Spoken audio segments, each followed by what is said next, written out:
Tout au long de l'humanité, de nombreux rituels étranges et rares ont été pratiqués dans le monde entier, souvent pour des raisons spirituelles ou religieuses. L'un des plus fascinants et des plus morbides est l'auto-momification. Des moines bouddhistes japonais ont tenté l'impensable, se momifier pendant qu'ils étaient encore en vie. Des corps totalement intacts retrouvés des siècles plus tard comme figés dans le temps. Oui, vous avez bien entendu, un processus volontaire qui durait près de 10 ans et qui transformait certains hommes en momies vivantes. Un rituel interdit aujourd'hui, mais dont les preuves existent encore. Moins de 30 moines dans toute l'histoire y sont parvenus. D'autres, des centaines, sont morts dans la souffrance et ont échoué. Nous allons découvrir tout le processus extrêmement précis de transformation d'un corps vivant en momie. Pendant longtemps, ce mystère est resté entier. On ne comprenait pas comment ces moines avaient pu défier la nature et ralentir la mort elle-même. Mais aujourd'hui, grâce à la science et aux archives, nous savons. Avant de plonger dans ce rituel interdit, pour mieux comprendre, nous allons faire un bond dans le passé. Une des momies les plus emblématiques de l'histoire est bien entendu Ötzi, une momie naturelle vieille de plus de 5000 ans, retrouvée en 1991 dans les Alpes entre l'Italie et l'Autriche, parfaitement conservée par la glace. Son corps, ses vêtements et même le contenu de son estomac ont offert aux chercheurs un témoignage unique sur la vie de l'âge de cuivre. Sur ce cas, c'est bien la glace qui l'a conservé de la décomposition. On trouve aussi des momies naturelles créées par accident. Sur le mont Everest, par exemple, certains corps d'alpinistes sont restés figés pendant des décennies dans la glace. Le plus célèbre est surnommé Green Boots. Son corps, recroquevillé dans une grotte, est devenu un repère pour les grimpeurs. Sa peau, ses vêtements, ses chaussures, tout était encore intact. Malgré son masque de gaz, malgré tout l'équipement. Comme si la montagne l'avait elle-même momifiée. Certains parlent d'une momification presque divine, une immortalité offerte non par un rituel, mais par la nature elle-même.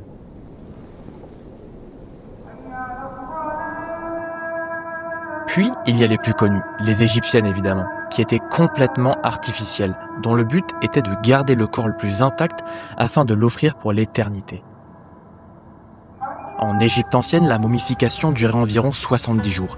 Les prêtres retiraient les organes internes, cerveau, poumons, foie, intestin, car ce sont ceux qui se décomposent le plus vite, et les plaçaient dans des urnes sacrées. Le corps était ensuite entièrement recouvert de natron, un sel minéral qui les desséchait pendant 40 jours. Puis, il était lavé, enduit de résine et d'huile parfumée aux propriétés antiseptiques, avant d'être enveloppé dans des centaines de mètres de lin. Résultat, un corps hermétique, sec, parfumé et parfaitement conservé pour l'éternité. Là où les Égyptiens momifiaient après la mort grâce à une science de l'embaumement, les moines japonais, eux, s'auto-momifiaient de leur vivant. Ce rituel porte un nom, le Sokuchi-Mutsu. Il est né au 9e siècle, inspiré par Kukai, fondateur de l'école bouddhiste Shingon. Kukai était un maître bouddhiste. Selon la légende, une après-midi, il s'est isolé dans les montagnes pour méditer, cessant peu à peu de s'alimenter. À sa mort, son corps aurait été retrouvé intact, comme endormi. Ses disciples interprètent cela comme un signe divin. Atteindre l'illumination pouvait passer par la destruction progressive du corps. C'est ainsi que certains moines se lancèrent dans cette quête terrifiante, devenir un Bouddha vivant, mais avec une tournure bien particulière. Si votre corps résistait à la décomposition, vous étiez vénéré. Sinon, vous étiez rejeté, parfois même exorcisé. L'enjeu était de taille. Le processus d'automomification durait presque 10 ans, et chaque étape était plus inimaginable et terrifiante que la précédente.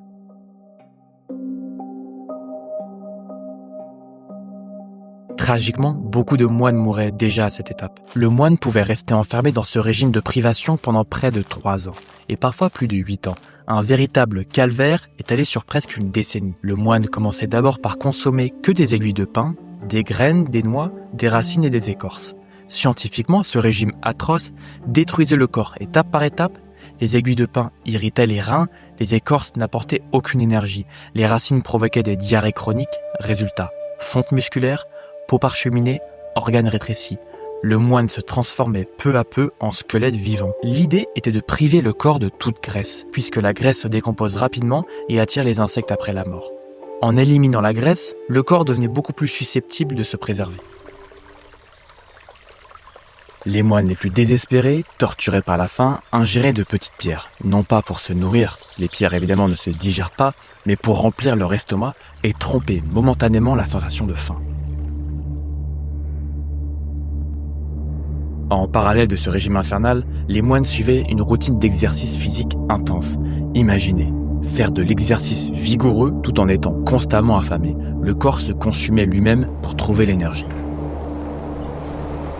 Beaucoup de moines mouraient durant cette première phase, leur corps ne pouvant simplement plus continuer. Ceux qui survivaient devaient prendre une décision cruciale. Étaient-ils prêts pour la phase 2 ?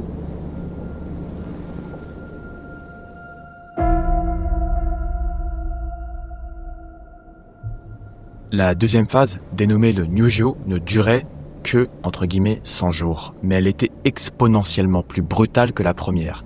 Si la phase 1 était un test d'endurance, la phase 2 était une descente aux enfers. Le nom Nyūjō en japonais signifie méditation profonde. Les moines devaient entrer dans un état de transe si profond qu'ils se détachaient mentalement de leur corps. C'était la seule façon de survivre à ce qui allait suivre. Pendant ces 100 jours, le moine s'asseyait en position de lotus et méditait constamment. Plus aucune nourriture solide, même pas d'écorce ou d'aiguilles de pin. Son régime se limitait à 2 liquides, un peu d'eau salée et surtout un thé très spécial. Après des années de privation, son régime s'appauvrissait encore. Il ne consommait presque plus rien. Quelques gorgées d'eau, parfois des graines, mais surtout, il buvait ce qui allait devenir l'arme ultime de sa transformation. Un thé mortel préparé à partir de la sève de l'arbre à lac. Cet arbre est bien connu au Japon. Sa résine servait à recouvrir les objets de lac, ce vernis brillant qui décorait les temples et les statues. Ce poison est si dangereux qu'il est capable de provoquer des réactions allergiques extrêmes, des cloques brûlantes et des éruptions cutanées rien qu'au contact de la peau. Imaginez ce que cela donnait lorsque ce poison pénétrait directement dans l'organisme d'un moine déjà réduit à l'état d'ombre. Les premiers effets étaient immédiats, vomissements violents, diarrhée, douleurs abdominales, le corps se vidait à une vitesse fulgurante. Puis, venait la déshydratation. Les fluides corporels disparaissaient. Paradoxalement, cette torture avait un objectif précis. Assécher et stériliser le corps de l'intérieur. Il devenait toxique pour tous ceux qui habituellement décomposent la chair après la mort. Certains récits racontent même que des moines se servaient du thé en le faisant macérer plus longtemps, pour le rendre encore plus amer, plus brûlant, afin de purifier jusqu'à la moindre cellule de leur organisme. Résultat, après plusieurs mois à ce régime infernal, le moine n'était plus un homme, mais une sorte de statue de chair vivante, déjà partiellement momifiée avant sa mort. Car si beaucoup de moines mouraient déjà à cette étape, de faim, de poison ou de faiblesse, les plus résistants, eux, continuaient. Ces survivants possédaient une volonté d'acier. Mentalement, ils s'accrochaient à la croyance que la souffrance les rapprocherait de Bouddha. Physiquement, leur corps était déjà tellement dépourvu d'eau et de graisse qu'ils ressemblaient à des reliques avant même de mourir. Ce qui les détruisait était aussi ce qui les sauvait de l'oubli. Après l'ingestion de ces toxines, seuls les plus forts mentalement et physiquement parvenaient à continuer. Beaucoup auraient sans doute abandonné, s'ils avaient su que la dernière étape serait la plus terrifiante de toutes.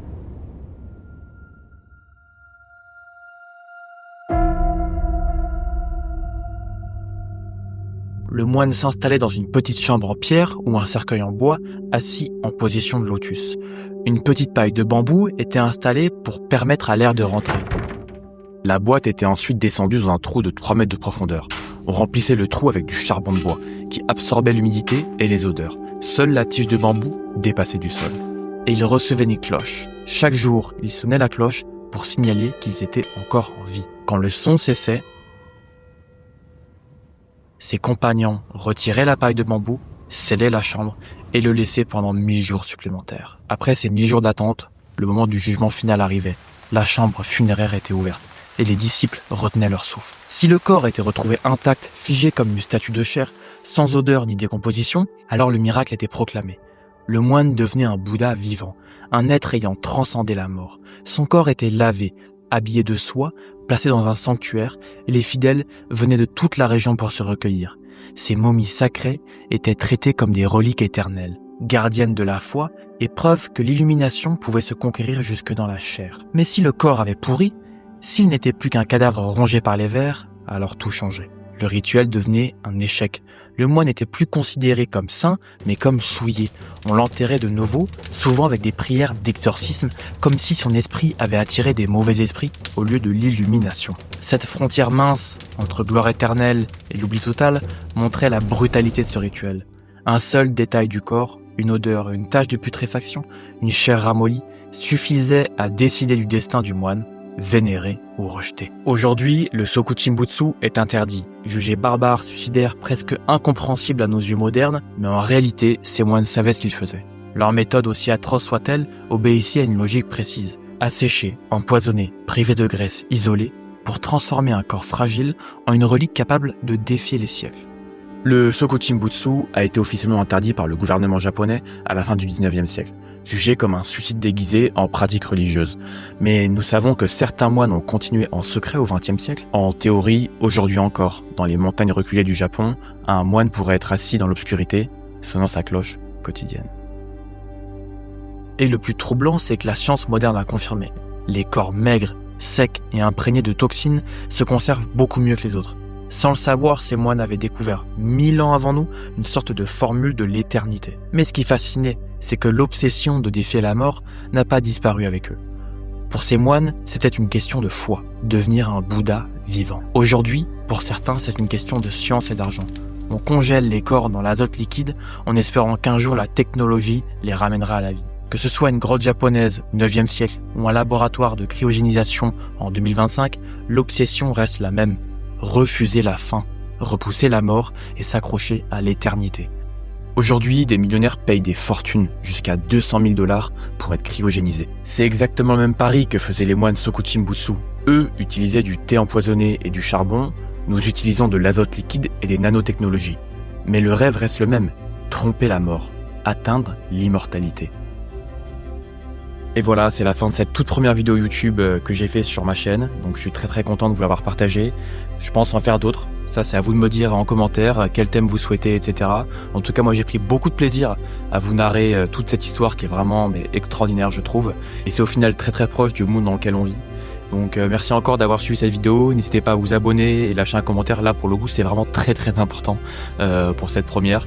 Donc j'espère en tout cas que ça vous a plu et j'attends évidemment vos retours et vos conseils pour les prochaines. Merci beaucoup en tout cas.